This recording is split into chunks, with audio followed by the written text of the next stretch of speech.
Hello everyone, আশা করি তোমরা সকলে ভালো আছো। আজকে আমরা পলিটিক্যাল সায়েন্সের খুব গুরুত্বপূর্ণ টপিক নিয়ে আলোচনা করবো এবং এটা দুটো ভাগে আমরা দেখব।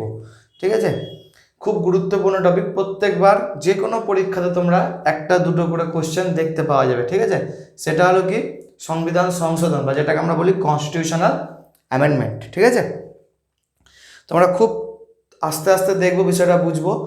আজ পর্যন্ত ভারতবর্ষে টোটাল কতগুলো অ্যামেন্ডমেন্ট হয়েছে? 106টা। ঠিক আছে, মানে আজ পর্যন্ত ভারতবর্ষে কতগুলো সংবিধান সংশোধন হয়ে গেছে? 106টা। তাহলে কি আমাদের 106টাই মুখস্থ করতে হবে? কোনোদিনও না, 106টার কোনো দরকার নেই। আমাদের খুব গুরুত্বপূর্ণ যেগুলো সেগুলো আমরা মাথায় রাখার চেষ্টা করব। ঠিক আছে, যেগুলো যেগুলো খুব গুরুত্বপূর্ণ।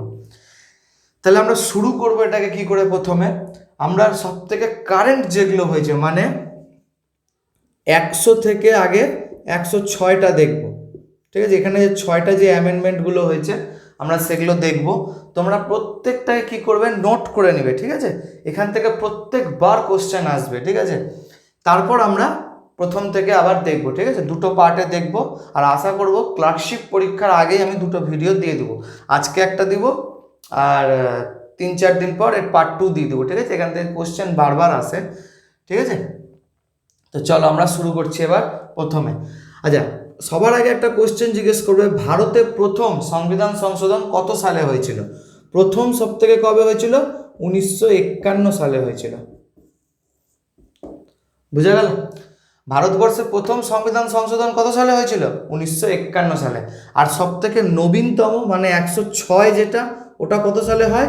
2023 সালে। কোনো অসুবিধা নাই। এবার আমরা দেখবো হচ্ছে 100তম অ্যামেন্ডমেন্ট। 100তম অ্যামেন্ডমেন্টে কি করা হয়েছিল? এখানে একটু গল্প আছে, তোমরা শুনে নাও, নোট করে নিও, কারণ লিখলে অনেক সময় চলে যাবে, জায়গাও অনেক লাগবে। ঠিক আছে, 100তম অ্যামেন্ডমেন্টে কি হয়েছিল? 100তম অ্যামেন্ডমেন্টে ভারত আর বাংলাদেশের মধ্যে একটা চুক্তি হয়েছে। যদিও চুক্তিটা 1974 সালেই হয়ে গেছিলো। ঠিক আছে, যদিও চুক্তিটা কবে হয়? 1974 সালে, যেটাকে আমরা ল্যান্ড বাউন্ডারি চুক্তি বলি। এই সময় ভারতে ইন্দিরা গান্ধী ছিল, আর বাংলাদেশের ওখানে কে ছিল? শেখ মুজিবুর রহমান ছিল। তো 1974 সালে একটা ল্যান্ড বাউন্ডারি এগ্রিমেন্ট হয়, LBA, ল্যান্ড বাউন্ডারি এগ্রিমেন্ট, যেখানে বলা হয়েছিল যে যখন ভাগ হয়, বিভাজন হয়, ভারতের কিছু অংশ, তখন তো বাংলাদেশ ছিল না, পাকিস্তান ছিল, ভারতের কিছু অংশ পাকিস্তানে, যেগুলোকে আমরা এনক্লেভস বলি। এই শব্দটা খুব উঠে আসে, এনক্লেভস, মানে ভারতের কিছু এনক্লেভস বাংলাদেশের মধ্যে ছিল, আর বাংলাদেশের কিছু এনক্লেভস ভারতের মধ্যে ছিল।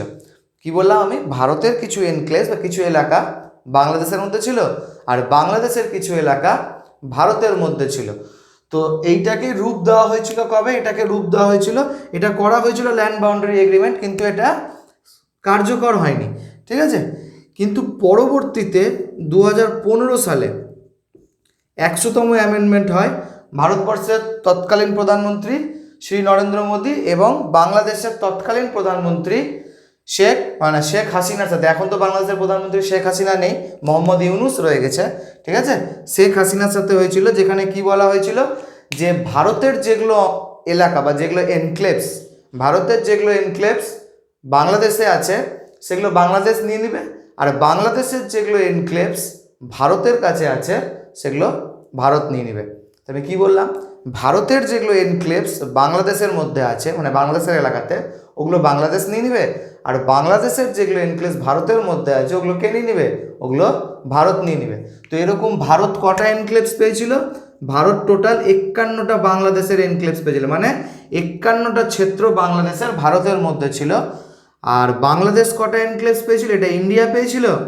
আর বাংলাদেশ কটা এনক্লেভস পেয়েছিল? বাংলাদেশ এনক্লেভস পেয়েছিল হচ্ছে 111টা। আশা করি তোমরা বুঝতে পারলে, মানে 111টা এলাকা ভারতের, যেটা বাংলাদেশের মধ্যে ছিল, তো ওটা বাংলাদেশ পেয়ে গেছিল। তো এটা ছিল হচ্ছে 100তম অ্যামেন্ডমেন্ট। বোঝা গেল? কোনো অসুবিধা নেই এর মধ্যে 100টা অ্যামেন্ডমেন্টের মাধ্যমে। আচ্ছা, ভারতের যে জায়গাগুলো, বাংলাদেশের যে জায়গাগুলো ভারতের মধ্যে ছিল, ওটা বেসিক্যালি 3টা স্টেটের মধ্যে ছিল।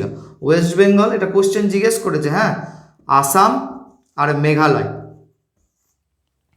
মানে বাংলাদেশের যে অঞ্চলগুলো, ভারতের মধ্যে ছিল ওয়েস্ট বেঙ্গল, আসাম, মেঘালয়। এটাকে দেখবে অনেকে ছিটমহল বিবাদও বলে, ঠিক আছে, ছিটমহল বিবাদ। তো যদি কোনো দিনও সুযোগ হয় এটা নিয়ে ডিটেলস একটা ভিডিও বানিয়ে দেবো। শুধু আমরা কি বললাম, 100তম অ্যামেন্ডমেন্ট।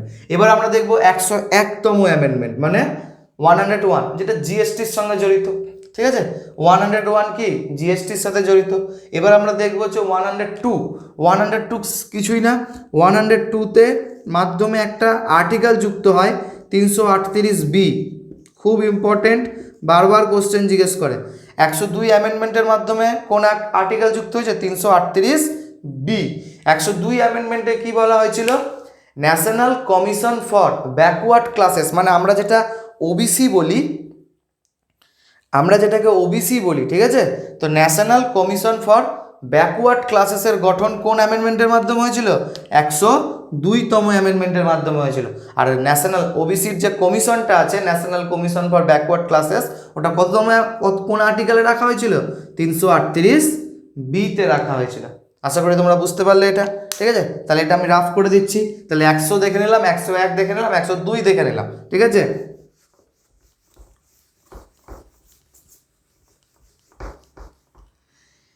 এবার আমরা দেখবো 103তম অ্যামেন্ডমেন্ট। 103 খুব চর্চায় আছে, ইডাব্লিউএস, ইকোনমিক্যালি উইকার সেকশন, ঠিক আছে। যেখানে কি বলা হয়েছিল, মানে আর্থিক আধার থেকে ভারতবর্ষে 10% রিজার্ভেশন দেওয়ার কথা বলা হয়।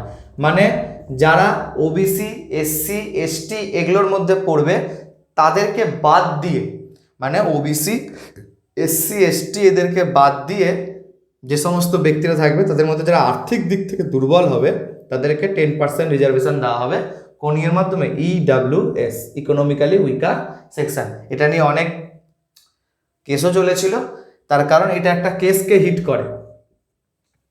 ভারতবর্ষের ইতিহাসে একটা কেসকে, এটা এর সাথে একটি কেস জড়িত যার নাম হয়তো তোমরা শুনেছো, ইন্দিরা সাহানির কেস।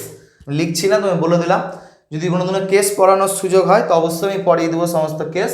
তো 103 অ্যামেন্ডমেন্টে কি করেছিল, ইডাব্লিউএসকে 10% রিজার্ভেশন দেওয়া হয়েছিল। এটার সঙ্গে কোন কেস জড়িত, ইন্দিরা সাহানির কেস, ঠিক আছে। যেখানে বলা হয়েছিল যে 50%-এর থেকে বেশি রিজার্ভেশন দেওয়া যাবে না, তো 50%-এর বেশি হয়ে যাচ্ছিল, তো সংবিধানকে ভঙ্গ, মানে সংবিধানকে মানে এড়িয়ে যাওয়া হচ্ছিল, তো সুপ্রিম কোর্টে কেস ছিল, তো সুপ্রিম কোর্ট এটাকে রায় দিয়ে দিয়েছিল যে ইডাব্লিউএস দেওয়া যাবে, ঠিক আছে। তো 103তম অ্যামেন্ডমেন্ট হয়ে গেল। এবার আমরা দেখবো 104। 104-এ আমাদের দুটা জিনিস মনে রাখতে হবে। 104তম অ্যামেন্ডমেন্টে দুটা জিনিস, 104 2020-তে হয়েছিল, হ্যাঁ, আর 103 হয়েছিল 2019-এ। কিন্তু অনেক দিন সুপ্রিম কোর্টে ইয়ে করার মাঝখানে কোভিডও চলে এসেছিল, তো সুপ্রিম কোর্টও অনেক দিন ছিল, তারপর বর্তমানে এটাকে লাগু করে দেওয়া হয়েছে, ঠিক আছে। আর 102তম অ্যামেন্ডমেন্ট যেটা আমি বললাম, ওটা 2018-তে হয়েছিল। সালগুলো তোমরা লিখে নিও, যেহেতু নবীনতম তো মাথায় রাখতে হবে। তো 104-এ দুটো জিনিস আমরা মনে রাখবো। একটা 104-এ কি করেছিল, একটা 104-এ হয়েছিল প্রথমে, যেটা হচ্ছিল লোকসভাতে আর বিধানসভাতে, মানে কেন্দ্রে আর রাজ্যে এসসি এসটিদের জন্য রিজার্ভেশন 10 বছরের জন্য বাড়িয়ে দেওয়া হয়েছিল। কি বললাম আমি, কেন্দ্রে মানে লোকসভাতে আর রাজ্য, মানে বিধানসভাতে, রাজ্যের ক্ষেত্রে মানে কেন্দ্রে, সেন্টারে আর স্টেটে এসসি এসটি রিজার্ভেশন কি 10 বছরের জন্য বাড়িয়ে দেওয়া হয়েছিল। আর কি করেছিল, অ্যাংলো ইন্ডিয়ান, আর কি করা হয়েছিল, অ্যাংলো ইন্ডিয়ান। অ্যাংলো ইন্ডিয়ানে কি হয়েছিল, যে আর্টিকেল 300, অ্যাংলো ইন্ডিয়ানে দুটো আর্টিকেল আছে, একটা হয় আর্টিকেল 331 আর একটা 333। এটা দিয়ে সেন্টারে পাওয়ার আছে, এটাতে স্টেটে আছে। মানে বলা হয় যে 331-এর মাধ্যমে কেন্দ্রেতে মানে লোকসভাতে দুটো অ্যাংলো ইন্ডিয়ান এবং রাজ্যে একটা করে অ্যাংলো ইন্ডিয়ানকে মানে রাখতে হবে, ঠিক আছে। তো এটাকে কি করে দেওয়া হয়, সমাপ্ত করে দেওয়া হয় 104তম অ্যামেন্ডমেন্টের মাধ্যমে। তাহলে 104তম অ্যামেন্ডমেন্টের মাধ্যমে কি করছে, লোকসভা আর বিধানসভাতে এসসি এসটি রিজার্ভেশনকে 10 বছরের জন্য বাড়িয়ে দিচ্ছে। আবার 2030-এ গিয়ে অ্যামেন্ড করে আবার 10 বছর বাড়ানো হবে, ঠিক আছে, মানে 10 বছর করে বাড়তে থাকে। আর 2020 এখানে কি করছে, অ্যাংলো ইন্ডিয়ানের রিজার্ভেশনকে যেটা ছিল ওটাকে রদ করে দেওয়া, মানে বন্ধ করে দেওয়া হচ্ছে। তাহলে 104 আমাদের হয়ে গেল।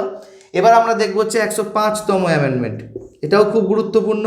105 এখানে কি হবে, তোমরা 102-এ দেখলাম যে 102-এ আমরা কি পড়লাম, যে ওবিসিদের জন্য কমিশনের গঠন করা হলো, national commission for backward classes, দিয়ে কোন আর্টিকেলে করা হলো? 338 বিতে করা হয়েছিল, ঠিক আছে, কমিশন। তো 105-এর মাধ্যমে কি করলো, যে ওখানে 102-এ বলা হয়েছিল যে ওবিসি হবে কে, মানে কোন ব্যক্তিকে আমরা ওবিসির আন্ডারে রাখবো, এটা নির্ধারণ করার ক্ষমতা কাকে দেওয়া হয়েছিল? প্রেসিডেন্টকে দিয়ে দেওয়া হয়েছিল। কাকে দেওয়া হয়েছিল? প্রেসিডেন্টকে। কিন্তু 105-এর মাধ্যমে কি বলা হলো? 105-এর মাধ্যমে বলা হলো যে রাজ্য মানে স্টেট, রাজ্য মানে স্টেট, স্টেটও এবার থেকে ওবিসি কারা হবে তার নাম, মানে কোন জাতিকে করাবে, কোন কোন জাতি ওবিসির আন্ডারে আসবে তার নাম মানে সেটাকে পয়েন্ট আউট করতে পারবে, ঠিক আছে। মানে ওবিসির ক্ষেত্রে স্টেটকেও ক্ষমতা দেওয়া হয়েছিল, ঠিক আছে। ওবিসির ক্ষেত্রে কি স্টেটকে ক্ষমতা দেওয়া হয়েছিল। তাহলে 105 অ্যামেন্ডমেন্ট দেখে নিলাম। এবার আমরা দেখবো হচ্ছে 106তম অ্যামেন্ডমেন্ট। 106তম অ্যামেন্ডমেন্ট খুব গুরুত্বপূর্ণ। 106 কি বলা হয়েছিল?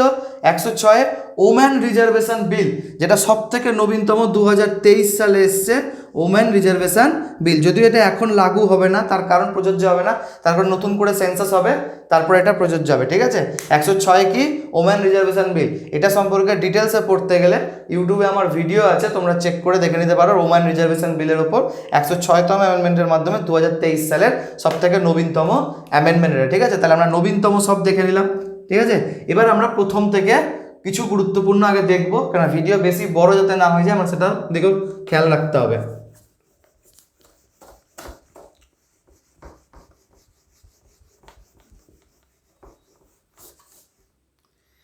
এবার সব থেকে প্রথমে আমরা ফার্স্ট অ্যামেন্ডমেন্ট দেখবো। এখানে লিখবো না, প্রথমে ডাইরেক্ট লিখে লিখে বলে দিচ্ছি। ফার্স্ট অ্যামেন্ডমেন্টে কি হবে? ফার্স্ট অ্যামেন্ডমেন্টের মাধ্যমে আমাদের সংবিধানে 9th শিডিউলকে যুক্ত করা হবে। কোন শিডিউল? 9th schedule. কারণ আমাদের মূল সংবিধানে কটা শিডিউল ছিল? 8টা শিডিউল ছিল। আর ফার্স্ট অ্যামেন্ডমেন্টের মাধ্যমে, যেটা 1951 সালে হবে, এটা দিয়ে কি হবে? 9th শিডিউলকে যুক্ত করা হবে, যেখানে ল্যান্ড রিফর্ম করা হবে, ঠিক আছে। এর পিছনে অনেক গল্প আছে, যদিও এখন সময়ের খুব বাউন্ডেশন আছে, লিমিটেশন আছে, পুরো জিনিসটা আমি বোঝাতে পারছি না তোমাদেরকে। শুধু মনে রাখবা ল্যান্ড রিফর্মের সঙ্গে জড়িত আছে, ল্যান্ড রিফর্ম, ঠিক আছে। সম্পত্তির অধিকারের সঙ্গে এটা জড়িত ছিল বলা যায়, ঠিক আছে। তাহলে আমি কি বললাম? প্রথম অ্যামেন্ডমেন্ট 1951 সালে হয়েছিল, যার মাধ্যমে কি 9th শিডিউলকে যুক্ত করা হয়েছিল, ল্যান্ড রিফর্মের সঙ্গে এটা জড়িত। তাহলে ফার্স্ট অ্যামেন্ডমেন্ট আমরা পড়ে নিলাম। এরপর আমরা কোন সব থেকে গুরুত্বপূর্ণ কত নম্বর অ্যামেন্ডমেন্ট পড়বো? 7th amendment. 7th অ্যামেন্ডমেন্টে আমরা দুটো জিনিস মনে রাখবো। 7th অ্যামেন্ডমেন্টের মাধ্যমে স্টেট রিঅর্গানাইজেশন করা হয়েছিল। স্টেট রিঅর্গানাইজেশন মানে সমস্ত রাজ্যকে একত্রিত করা হয়েছিল, ঠিক আছে।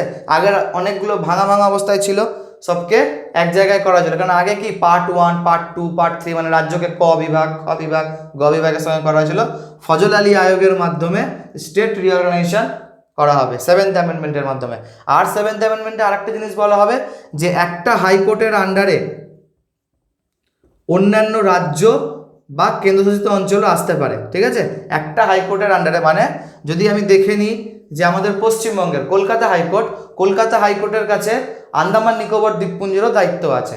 সেরকম আমি যদি আসামের গুয়াহাটি হাইকোর্ট দেখি, তো গুয়াহাটি হাইকোর্টের মধ্যে অরুণাচল প্রদেশ এদেরও দায়িত্ব রয়েছে, ঠিক আছে। যেরকম আমরা কেরলে যদি দেখি, কেরলের হচ্ছে কেরল হাইকোর্টের ওপর লাক্ষাদ্বীপেরও দায়িত্ব আছে। তাহলে 7th অ্যামেন্ডমেন্টের মাধ্যমে কি বলা হয়েছিল? একটা হাইকোর্টের আন্ডারে অন্যান্য রাজ্যের দায়িত্ব বা রাজ্য বা কেন্দ্রশাসিত অঞ্চলেরও দায়িত্ব থাকবে, ঠিক আছে। এটা 7th অ্যামেন্ডমেন্টের মাধ্যমে বলা হয়েছিল। এবার আমরা দেখবো 9th অ্যামেন্ডমেন্ট। 9th অ্যামেন্ডমেন্টের সঙ্গে জড়িত হচ্ছে বেরুবাড়ি বিবাদ। 1960-তে ছিল, এটা কি ছিল? বেরুবাড়ি বিবাদ। তাহলে 9th অ্যামেন্ডমেন্ট কিসের সঙ্গে জড়িত? বেরুবাড়ির সঙ্গে সাথে, যেটা কি বেরুবাড়ি পাকিস্তানকে দিয়ে দেওয়া হয়েছিল। তখন জওহরলাল নেহরু প্রধানমন্ত্রী ছিল। তো বেরুবাড়ি কি 60 তখন তো বাংলাদেশ স্বাধীন হয়নি, তো এটা পূর্ব পাকিস্তান ছিল, পাকিস্তানি ছিল। তো 1960 সালে কি 9th অ্যামেন্ডমেন্টের মাধ্যমে বেরুবাড়ি সংঘকে দিয়ে দেওয়া হয়েছিল, ঠিক আছে। এবার আমরা দেখব 10th অ্যামেন্ডমেন্ট। 10th অ্যামেন্ডমেন্টের মাধ্যমে কি করা হয়েছিল? দাদরা নগর হাভেলিকে 10th অ্যামেন্ডমেন্টের মাধ্যমে কি করা হয়েছিল? দাদরা নগর হাভেলিকে কেন্দ্র, কারণ এটা কাদের ইয়ে ছিল? দাদরা নগর হাভেলি পর্তুগিজদের ছিল। গোয়া, দমন, দিউ, দাদরা নগর হাভেলি এগুলো পর্তুগিজদের ছিল। তো 10th অ্যামেন্ডমেন্টের মাধ্যমে কি করা হয়েছিল? 10th অ্যামেন্ডমেন্টের মাধ্যমে দাদরা ও নগর হাভেলিকে ভারতের আন্ডারে কেন্দ্রশাসিত অঞ্চলের দরজা দেওয়া হয়েছিল, ঠিক আছে। এবার আমরা দেখব 12th অ্যামেন্ডমেন্ট। অ্যামেন্ডমেন্টের মাধ্যমে গোয়াকে কি কেন্দ্রশাসিত অঞ্চলের দরজা দেওয়া হয়েছিল। পরবর্তীতে গোয়া 1987 সালে, খুব গুরুত্বপূর্ণ, গোয়া 1987 সালে রাজ্য হিসাবে দরজা পেয়ে যাবে। ঠিক আছে, এই কোশ্চেনটা কিন্তু অনেকবার জিজ্ঞেস করে। গোয়া 1987 সালে কি রাজ্য হবে? 25তম রাজ্য হবে ভারতের। এই কোশ্চেনটা বারবার জিজ্ঞেস করেছে, তোমরা তাহলে আরেকবার বলে দিচ্ছি আমি। 10th অ্যামেন্ডমেন্টের মাধ্যমে দাদরা ও নগর হাভেলিকে ভারতের কেন্দ্রশাসিত অঞ্চল করা হয়েছিল। 12th অ্যামেন্ডমেন্টের মাধ্যমে গোয়াকে কেন্দ্রশাসিত অঞ্চল করা হয়। পরবর্তীতে 1987 সালে গোয়া রাজ্য হয়ে যায় 25তম রাজ্য। ঠিক আছে, তাহলে 12th অব্দি আমরা পড়ে নিলাম। তাহলে আমি রাফ করে নিচ্ছি, এবার তোমরা এটাকে নোট করে নিও। ঠিক আছে,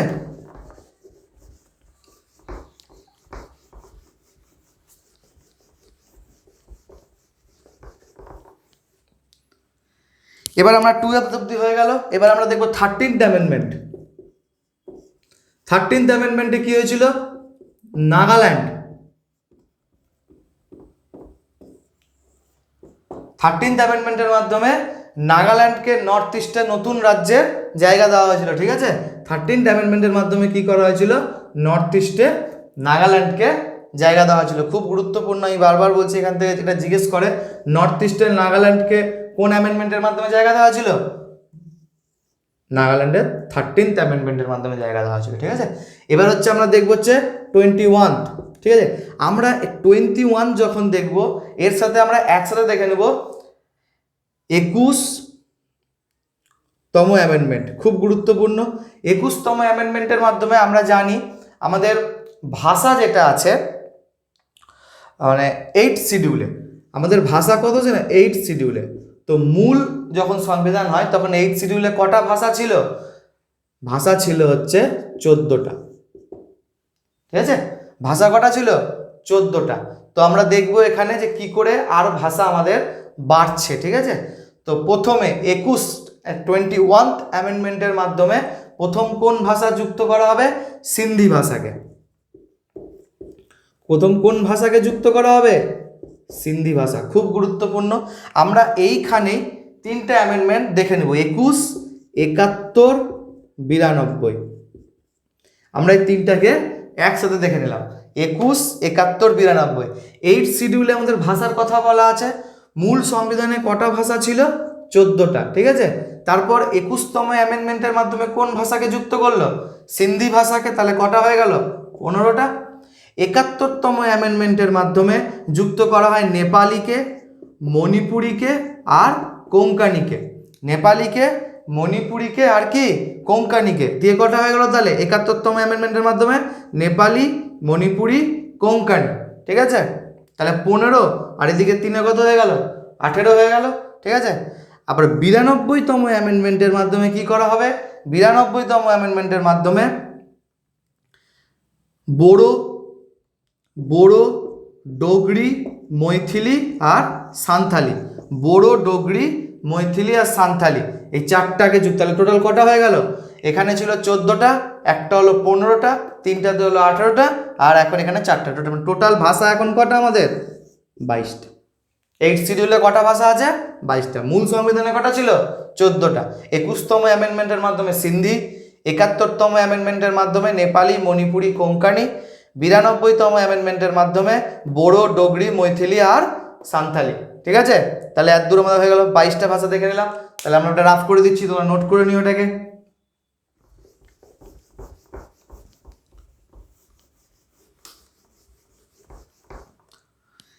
এরপর 21-এর পর আমরা যেটা সব থেকে গুরুত্বপূর্ণ দেখবো 26তম। এখানে কি জড়িত? Privy pass. 26তম অ্যামেন্ডমেন্টে কি? Privy pass. এটা কি ছিল? ভারত যখন স্বাধীন হয় তখন ভারতবর্ষে অনেক দেশীয় রাজ্য ছিল, যেমন জুনাগড় ছিল, হায়দ্রাবাদ ছিল, কাশ্মীর ছিল, তারপর তোমার আমাদের কোচবিহার ছিল। তো এরা রাজারা ভারতবর্ষে বিলয় হওয়ার সঙ্গে, ভারতবর্ষটা মিলে গেছিল, কিন্তু এরা একটা শর্ত রেখেছিল। কি শর্ত রেখেছিল? যে আমাদেরকে যাতে মাসে মাসে বেতন হিসাবে আমাদের টাকা দিতে থাকে। ঠিক আছে, তো 26তম অ্যামেন্ডমেন্টের মাধ্যমে প্রিভি পাসকে কি করেছিল? ইন্দিরা গান্ধী প্রিভি পাসকে সমাপ্ত করে দিয়েছিল। খুব ইম্পর্টেন্ট কোশ্চেন জিজ্ঞেস করে, কততম অ্যামেন্ডমেন্টের মাধ্যমে? 26তম অ্যামেন্ডমেন্টের মাধ্যমে প্রিভি পাসকে কি করে দেয়? সমাপ্ত করে দেয়। ঠিক আছে, তাহলে এরপর আমরা কোন অ্যামেন্ডমেন্ট দেখবো? আর এটা প্রিভিয়াসকে সমাপ্ত করে দেওয়া হয়েছিল 26তম অ্যামেন্ডমেন্টের মাধ্যমে। এবার আমরা দেখবো 35 আর 36, খুব গুরুত্বপূর্ণ, এটা সিকিমের সাথে জড়িত। সিকিমকে ইন্দিরা গান্ধী ভারতে মিলিয়ে নিয়েছিল, কারণ সিকিম আগে আলাদা দেশ ছিল। এখানে কোন বংশ শাসন করতো সিকিমে? এটা কোশ্চেন জিজ্ঞেস করে। সিকিমে শাসন করতো চেগিয়াল বংশ। সিকিমে কোন বংশ শাসন করতো? চেগিয়াল বংশ। কোন বংশ? চেগিয়াল বংশ, ঠিক আছে। তো সিকিমে চেগিয়াল বংশ শাসন করতো, এটাকে ইন্দিরা গান্ধী কি ভারতে বিলয় করে নিয়েছিল। 35তম অ্যামেন্ডমেন্টের মাধ্যমে প্রথমে বলেছিল সহরাজ্য। সহরাজ্য মানে তুমি আসো আমাদের সঙ্গে মিশো, থাকো, দেখো কেমন লাগে। আর 36তম অ্যামেন্ডমেন্টের মাধ্যমে অধিরাজ্য মানে পুরোপুরি সিকিমকে ভারতের রাজ্য করে নেওয়া হয়েছিল। তাহলে সিকিমের সঙ্গে কোন কোন অ্যামেন্ডমেন্ট জড়িত? 35 আর 36। 35তম অ্যামেন্ডমেন্টের মাধ্যমে সিকিমকে কি করা হয়েছিল? সহরাজ্য। আর 36তম মাধ্যমে অধিরাজ্য। সিকিমে কোন বংশ ছিল? চেগিয়াল বংশ, ঠিক আছে। এবার আমাদের সব থেকে গুরুত্বপূর্ণ যেটা 42 আর 44, এটাকে আমরা পরের দিন পড়বো। আমরা জানি 42কে আমরা মিনি কনস্টিটিউশন বলি, আর 42 এটা সময় এমার্জেন্সির সময় করা হয়েছিল। 75-এ যখন এমার্জেন্সি লাগানো হয়, তারপরে 1976 সালে 42তম অ্যামেন্ডমেন্ট আসে। আর 42তমকে তারপরে আমরা জানি ইন্দিরা গান্ধী সরকার পড়ে গেছিল, তো মোরারজি দেশাই তারপর প্রথম প্রধানমন্ত্রী হয়েছিল। ভারতবর্ষের প্রথম অকংগ্রেসি মানে কংগ্রেস থেকে সরে গিয়ে প্রধানমন্ত্রী হয়েছিল, সেটা থেকে মোরারজি দেশাই। ও 42তম অ্যামেন্ডমেন্টকে কাউন্টার করার জন্য, প্রভাবকে কম করার জন্য 44তম অ্যামেন্ডমেন্ট করেছিল, ঠিক আছে। এই দুটো আমরা পরের দিন দেখবো। আমরা 42তমকে মিনি কনস্টিটিউশন বলি বা লঘু সংবিধান বলি, কারণ এত অ্যামেন্ডমেন্ট হয়েছিল, তো এটাকে লঘু সংবিধান বলে দিয়েছে। তো আমরা এই দুটোকে আমরা পরে দেখবো, ঠিক আছে। আর কিছু আমরা গুরুত্বপূর্ণ, অনেক বড় ভিডিও হয়ে যাচ্ছে, কারণ এর পরের দিনও আমাকে আবার পড়াতে হবে কিছু অংশ। তো আরও কয়েকটা আমরা গুরুত্বপূর্ণ, এই দুটো বড়, এই দুটো আমরা পরের দিন দেখবো। এটা দিয়ে শুরু করব।